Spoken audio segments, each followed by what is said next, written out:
Hello, hello, hello, hello. Welcome back to a new round of P5 to V4. Long time no see, but happy to be back and happy to show another round of coding challenge tutorial. Thanks again to CodingTrain, of course, and Shiffman, amazing work. And yeah, happy I can use this as a base to show a little bit of P5 to VVVV. Yeah, thanks again for watching, and let's start because quite a bit. So what we're going to do today is a Space Invader game from CodingTrain. So we can control a player, and if we hit space, we shoot bullets, or in this case drops. And if one of the flowers get hit by a drop, they basically raise their radius, so they basically get bigger. Yeah, I'm going to use this as a base, and I adapted this a little bit, but the basic functionality is the same. Whoop, let's start here. So we see we have the bullets. I called them bullets in this case, but yeah, if we hit with a bullet a target, each target has a life in my case, and if that life is 0, basically it gets destroyed. And yeah, so small adaptation, but you definitely can work with the base from the CodingTrain. So let's have a look and see how the code is built up. So he calls it ship in this case. In my case, I call it player. So what we have for the ship here is we have an x value, which is on the start half the width of the screen, and we have a x direction variable which gets changed in this set direction function, and we call the set direction function in Sketch, and we call it when the key is pressed, and when the right arrow and the left arrow are pressed, we set the direction to 1 or -1. So we can start with this. Let's go back to ship. So yeah, here we set the direction. We have a move function which moves it in the x direction. We have a show function which just shows a rectangle. So if we go in the player and go really close, we see in the constructor we set the x value, create here the variable for x, and we create one for the x direction, which we set to 0 on create. So on create gets executed similar to this. So before the runtime of the program starts, the create gets executed. And then we have the set direction function, which basically takes an input and stores the value of the input into the x direction. Similar to here, we have like a x direction, we get a direction input in the function, and then we assign it. And for the move function, we multiply by 0.01 because otherwise it would be too fast, but it's the same logic. So we take the x direction, multiply it by a speed value or by a value, by a step value, like how big should the step be every frame, and then we add it to the x, similar to here. And in the show function, we set the y position. We take the current x position, create a vector 2, and set it as a position value for the rectangle, and have our own size value, which we then later can change if we want to. So this is the player class, and I use the class because we just have one instance in the whole game. So if we change something for the player, it's always just the instance get changed. And for next, we can actually go to drops, which in my case are the bullets. And for that, I used record data type, which are most suitable for, let me just change this, most suitable for like particle-like objects in VVV. So let's see how we did the bullet, or in this case the drop. So we have in the constructor the x value, the y value, the radius, and to delete boolean, which we here create. So we have the x, the y, the radius, and the to delete. Nothing fancy. And the show function is just, go here, it's just a circle with x and y assigned, and the radius times 2. Similar to here, we have the ellipse, which is a circle in this case. We assign this x, this y, which is similar to this, and multiply the radius times 2 for both. Yeah, so this is the show function we already have, and the evaporate function in this case just sets the to delete variable that we created here to true, as we do here. So we save the evaporate is the function we assigned it, and so we assigned this true value here, and also we add it to the split output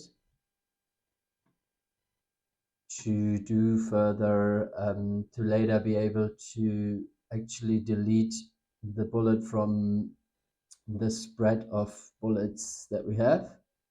So we can output in a split.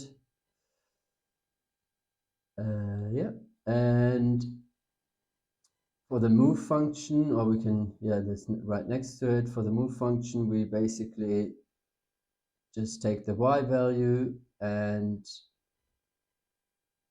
subtract 0.01. This is kind of like speed, how fast it moves up. Similar to this move function, pretty simple. And for the hits function, which is probably the most complex one in this case, but also not too crazy. So we pass from outside, we pass a flower object, so one of these one of these objects get passed into the bullet object. We pass it into this object to get the position of the flower, and with that position and the radius actually, and with that position we are able to define if the distance of the bullet to the flower is smaller than the radius, and then we can set true or false, and it allows us to track which element gets hit, and then we can delete them later. So what we do here is we take the x and y, convert it into of the bullet, so of the, in this case, a drop, convert into a vector 2, because we need it in vector 2 to be able to calculate the distance between the bullet and the target. And for that we have an input for target, split that target so we can access the single values x and y, put it in a vector 2 as well, and then we can calculate the distance. And similar to here, if the distance is smaller than the radius from the bullet plus the radius of the target, so here this r is the radius from the bullet, and flower.r is the radius of the flower, or in this case, in my case, target. We add them together, and if that's smaller, we know that it's hit, so the target is hit, and we set this as a condition for if, and then we return true if it's smaller, and if not, we return false. So this value gets passed when the if is not true, and if the if condition is true, we pass this boolean into the output. So we have this, we return true or false, similar exactly. So we have a drop, and now the last one is kind of like the flower, so we can go back and do target, which is also a record data type here.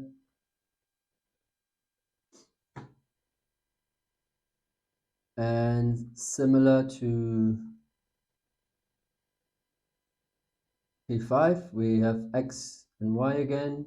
This x, y, we have a radius, we have an x direction, and what I added was life, so they dying after they get hit certain amount of times, and to delete, which allows me to delete the target objects from a spread later. This is not in here, it's kind of like different in V4 than in P5. So yeah, we basically have this, and the grow function, we take the radius and add a certain value to it, depending on how big we want the target to grow each time it gets hit, and we restore it back in the radius. Here they use +2, we use a smaller value. And what I added is exactly that. So when the flower get hit, because the grow function gets called when a target gets hit, I also take the life value and subtract 1 from it and store it back into life. And if life equals to 0, then I set to delete true. That's why I created this as well. So this is the grow. For shift down, we take the x direction and multiply it with -1. So if it's like, so it gets inverse the direction. Either if it's like on the side, on the right side, or on the left side, it always gets inverse to the other side. So this is what we have here. Pretty simple. And then we do the same, that we add the radius to the y. Whoop.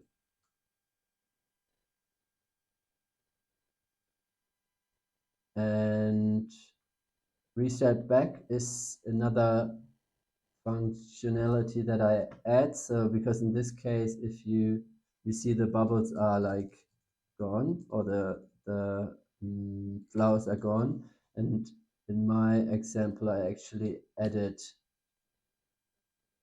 I don't know where mine gone as well. Actually should jump back then to the top if they reach a certain level here on the Y, they basically jump back. For that we have like an edge detection, you can see in a second. So if we see if we hit, if the life gets 0, the bubbles disappear, and let's see if the target now jumps back to the top exactly to minus 48.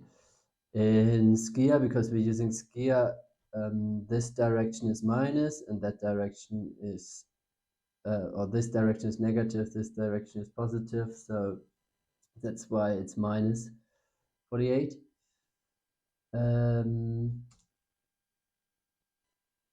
So yeah, now what's missing is basically the move function is similar to the other moves. So we have like an X position and we add the direction, which we multiply with a certain speed. So how fast do they like move left to right? And then we add this to X. Now to here, this X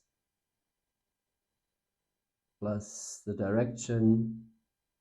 And for show, we just have a circle with X and Y and radius similar to the bullet one. Pretty simple. So yeah, now we have like all the objects, and now it's getting interesting. So now the main logic. So what we do here is we have for the player create method, which basically creates the player object and sets the position to 0 on start. Then we store it into a my player. And because it's a class, we don't have to store it back into a pad. This is just something special to that data type. And so here when they create a ship, here new ship, we create here a new player in the setup or in the create, and we create also a bunch of flowers, or in my case targets, with a repeat. And here we can set, for that we take a grid spread, which gives us the coordinates for like a grid, and we can use these to then set the positions for each target and to execute exactly the amount of how many elements in the or grid points it has. We use a count and count them and then add it as the iteration count for repeat. And we take the vector2 values, split them up and set them as x and y. And here we define how many lives basically the target has before it explodes. And we set toDelete to false. And this gets stored in the targets when the create method is called. And this is basically that functionality. And now we can go to ship move, ship show and ship move, which in our case we have it the other way around, but it's basically move player. So we take the player instance, and maybe we can do this before. So we take the player instance and we do edge detection. So what we want to do is we want to check if the player is on the right edge or the left edge, and then we reverse the direction of the player so we don't lose it out of the canvas. And for that, we pass the player into the edge detection. We split it up and take the X position, and then we test it against the borders of our viewport. So it always, like, if it gets bigger, it always stays inside of it. So we take top left, which allows us, it's basically the top left corner of the viewport. We convert it from a vector 2 in, so we can get x, the single x and y values. We take x and compare if the player x position is smaller than the left side of the viewport, then we hit the edge. And we do the same for the right. So we use a bottom right node, take the x and check if the player x position is bigger. So this is the right position, and if it's true, we trigger edge.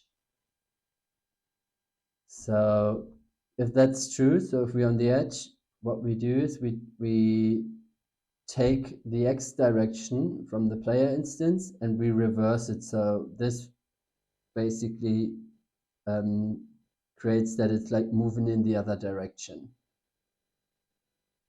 And then we set back to set direction, so it's getting stored back into the instance. And now we can go to the key press logic, which we have in our case here. So if key code is right arrow, or else if key code is left arrow. So if left or right arrow is hit, set the direction. And this is what we do here afterwards. Because if we do it other way around, this sometimes gets stuck on the edges. So the reversal of this has to happen first. And yeah, what we do is we have a keyboard node from Skia, take the key pressed from it, assign, like for the key, the left key, and if the left key is hit, we trigger the if condition, and this sets the direction of the player to -1, and we do the same with key pressed right, and this sets the movement direction of the player to +1. And then we have like the direction where the player has to move basically set with the keyboard, and then the move is executed and the player is shown. So we take the output, which is the layer output, and this gets grouped into a Skia group, which we then can output in the renderer.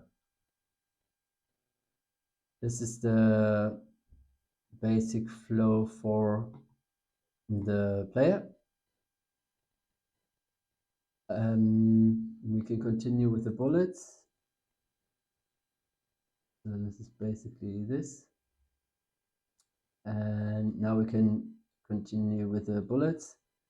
And the logic is here that they show the bullets, they move the bullets, and then they test for each flower, and no, they test for each for each drop or bullet, move it and show it, and test for each flower if the drop hits the flower. And if it's true, then the flower grows and the drop evaporates.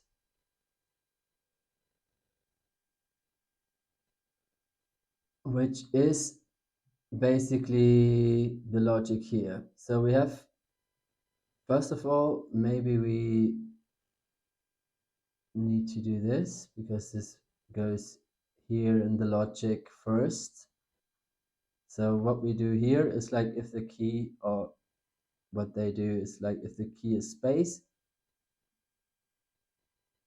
no, here in the key pressed, if the key is space, create a new drop and create the drop at the position of the player or the ship and of the height, so it's like coming down here at the bottom, and then add it to the list of drops. So this is empty on the start, and then they push it to the drops list, and then it's in the list of drops in P5.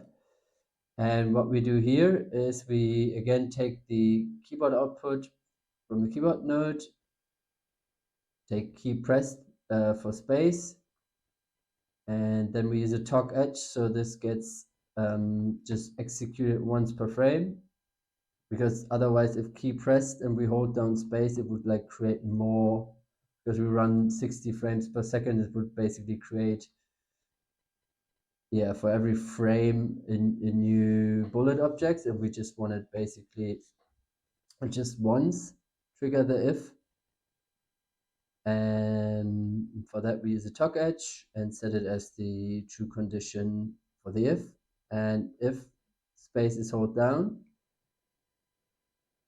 we see here, let's see, do we see that? Yeah, we get a true signal. This triggers the if region, and in the if region we take the spread of bullets and add a new bullet, or create a new bullet and add it to the spread at a position of 50. And for that we need to take the X position of the player, so we pass the player instance here with a split. We can extract the X value and put it into, assign it to the X value of the bullet, so we always have the bullet created at the position of the player. And then we add it to the spread, so we have the bullets in here.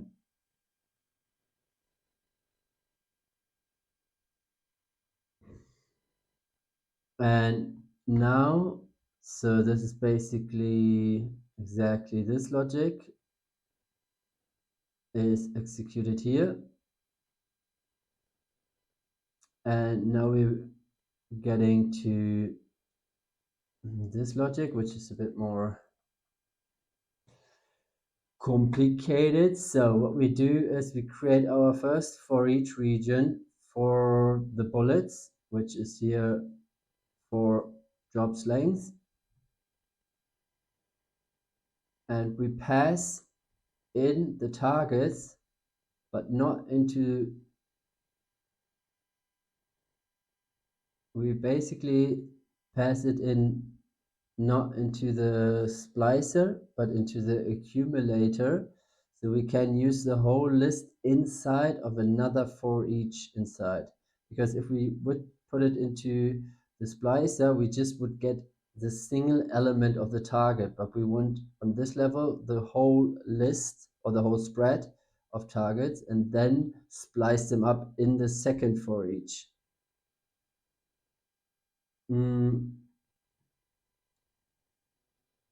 This is how we pass the targets into the inner for each, and for the outer for each, yeah, we take all the bullets similar to here, and the whole show and move logic happens a bit down here, which we're going to do afterwards. But what we do here is basically we have the second for each loop, which is this one, and if the bullet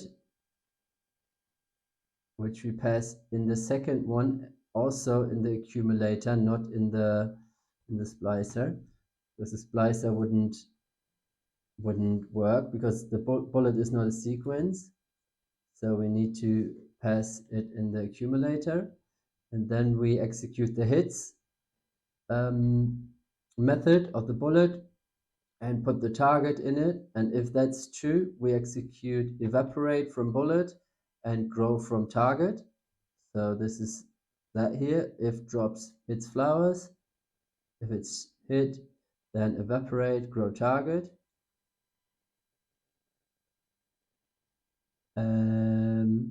Yeah, then we have this. And what we do with the bullets is we basically create a for each loop and check if the bullet is turned to delete, because we have in the evaporate we set to delete to true if that gets called. So if that's not true, so if that's false, we keep the bullet. And if it's true, if it's not true, we keep it. And if that's true, so that false gets turned by a not into a true, so true keep. And if that's true, it's gonna get turned to false, and then that means don't keep it. And yeah, so it gets deleted from the spread. And then we move all the bullets, and after the move we store it back into the bullet spread. This is the difference between records and classes. We have to store back the record changes back into the spread for it. So we store it back into bullets, and at the end we just show it with the data that is stored in the bullets, and we group it here again with the player and all the other targets as well. So we have that. And now for the targets, we have the edge detection, which is here. So they set edge to false before it, and then for all the targets, show and move, which in our case we show a little bit later, but we have for all move stored back into the targets, and then for each show, similar to here, to the bullets. And here's the edge detection. So if the flower's X position is bigger than width or smaller than 0, set edge to true. And we do the same here. So as all the grown targets, we pass out of the if, out of the second for each, and then we have to pass it again into the accumulator, because we want to use the whole pass out the whole spread. And this spread gets put into for each, and in that for each we use edge detection target. And if we go inside, we have the same logic as before, a little bit more messy, but it's the same. We take top left, bottom right, take the X, and for that we take the X values and check if they're bigger or smaller, and we get a true value if it's basically outside. And what we do extra, what they don't do, is we detect the edge bottom, which makes it like jump back up. So this outputs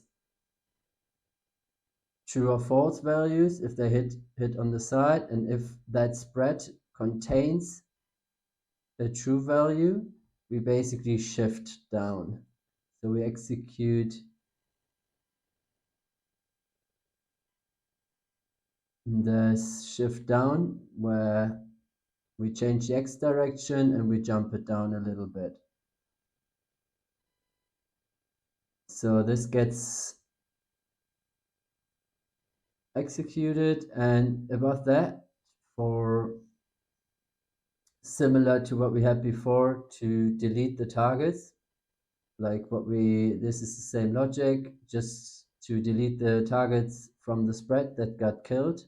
To delete, we take a for each, split the target, and then check for to delete, and only keep the ones that shouldn't be to delete. And we make a for the reset back, so it jumps back to the top. We take the second output, this is the edge bottom, which we test here with the bottom value in the y. And if one of the targets is like lower than this value, edge bottom gets true, and then we execute reset back for each element. And here we execute the same reset back for all the elements, so they like jump back at the same time. And then we move the targets, store it back into targets and show them, and group them back together. And then we have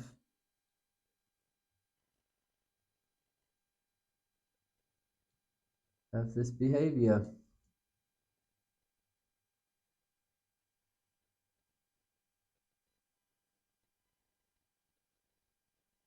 Yeah, thank you. Thank you again for watching. Let me know if you want the patch. I can upload it. Maybe I should upload it on GitHub. Yeah, I hope everything was quite clear. It sometimes is a little bit of jumping between P5 and V4, so it's obviously not all translatable like one-to-one, because we have a node-based system and a letter-based coding. But yeah, I hope somebody learned something, and thanks again. Have a great day. Goodbye.